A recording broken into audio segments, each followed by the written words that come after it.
The average of first 10 consecutive natural number is option 1 5, option 2 6, option 3 5.5. এতিয়া আমাক উলিয়াবলৈ দিছে প্ৰথম 10টা স্বাভাৱিক সংখ্যাৰ এভাৰেজ তাৰমানে গড়। প্ৰথম 10টা স্বাভাৱিক সংখ্যা হৈছে 1ৰ পৰা 10লৈকে আৰু যেহেতু এভাৰেজ উলিয়াবলৈ দিছে সেইকাৰণে আমি কি কৰিব লাগিব 1ৰ পৰা 10লৈকে যোগ কৰিব লাগিব আৰু সেই যোগফলটোক নাম্বাৰ অফ টাৰ্মছ ইয়াত কিমানটা সংখ্যা আছে 10টা সংখ্যা সেইবাবে 10ৰে ডিভাইড কৰিব লাগিব। এতিয়া আমি জানো যে প্ৰথম nটা সংখ্যাৰ যোগফল হৈছে n * n + 1/2। প্ৰথম nটা স্বাভাৱিক সংখ্যাৰ যোগফল হৈছে n * n + 1/2।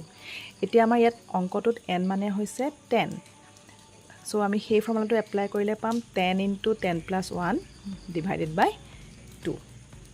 আৰু যেহেতু আমাক এভাৰেজ দিছিলে সেইকাৰণে আমি যোগফলটোক আমি ডিভাইড কৰিব লাগিব 10ৰে। সো 10 * 10 + 1/2 / 10।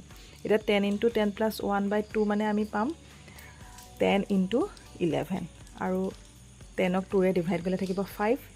তো 11 * 5 মানে হৈছে 55 / 10। That means 5.5।